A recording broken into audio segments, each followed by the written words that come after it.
Hello बच्चों, let's see this question and here this question says in his book Hind Swaraj Gandhi ji wrote Gandhi ji ने अपनी किताब हिंदू स्वराज में क्या लिखा है।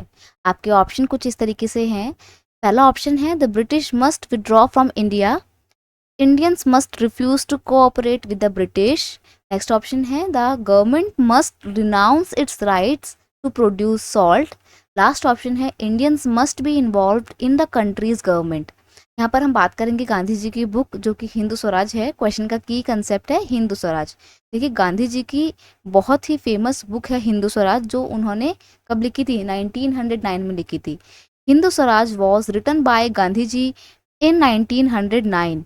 और आपको पता है ये जस्ट एक साल बाद यानी कि 1910 में ही बैन हो गई थी। It was written in Gujarati language. देखो ओरिजिनली इस किताब को ना गांधी जी ने गुजराती भाषा में लिखा था, लेकिन आगे जाके इसका हिंदी और इंग्लिश में ट्रांसलेशन अवेलेबल हुआ। देखिए इस बुक में गांधी जी ने मॉडर्नाइजेशन के क्रिटिक को पेश किया है और उन्होंने बोला है कि ब्रिटिश अपने साथ जो एक मॉडर्न सिविलाइजेशन लेकर आए हैं वो कुछ नहीं है, वो बेकार है। ये हमारी रूरल कल्चर को, हमारी एक ग्रामीण सभ्यता को बर्बाद कर रही है। इसलिए गांधी जी को मॉडर्न सिविलाइजेशन बिल्कुल भी पसंद नहीं आ रहा था। The book was ban in 1910 by the British government in India as a seditious text. देखिए ब्रिटिश गवर्नमेंट ने इसको 1910 में जस्ट एक साल बाद बैन कर दिया, ये बोलते हुए कि ये एक सेडिशियस टेक्स्ट है। सेडिशियस टेक्स्ट का मतलब है कि एक ऐसी किताब जो इंडियंस को ब्रिटिश गवर्नमेंट के अगेंस्ट भड़काती है, भड़काऊ किताब है, इसलिए ब्रिटिश गवर्नमेंट ने इस बुक को बैन कर दिया था। ठीक है, अब गांधी जी ने इस बुक में ऐसा क्या बोला था जिसकी वजह से ये सेडिशियस टेक्स्ट के तौर पर डिक्लेयर की हुआ।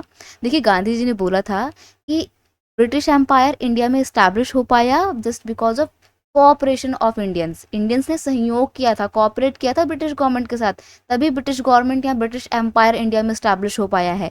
अगर इंडियंस ब्रिटिश गवर्नमेंट के साथ कोऑपरेट नहीं करते हैं और मना कर देते हैं किसी भी तरीके की कोऑपरेशन से, तो एक साल के अंदर अंदर ब्रिटिश एम्पायर इंडिया से खत्म हो जाएगा। तो गांधी जी कोऑपरेशन के बिल्कुल अगेंस्ट थे, वो नहीं चाहते थे कि ब्रिटिशर्स को कोऑपरेट करें इंडियंस। तो यहाँ पर हमारा जो पहला ऑप्शन था कि British must withdraw from Indian, कि इंडियंस इंडिया से ब्रिटिशर्स को चला जाना चाहिए, तो ये स्पेसिफिक नहीं बोला था गांधी जी ने इस बुक में। Indians must refuse to cooperate with British, Indians को ब्रिटिश गवर्नमेंट के साथ कोऑपरेट नहीं करना चाहिए, ये बिल्कुल अप्रोप्रिएट आंसर है। गांधी जी नहीं चाहते थे कि ब्रिटिशर्स का साथ दे इंडियंस, क्योंकि इंडियंस ने साथ दिया हुआ है तभी बाहर के लोग इंडिया में आकर शासन कर रहे हैं, अदरवाइज कोई भी बाहर का देश इंडिया में आकर अपना एम्पायर स्टैब्लिश नहीं कर सकता था, ऐसा गांधी जी का मानना था। तो यही बात उन्होंने हिंदू स्वराज में बोली and that's why option B is your final answer.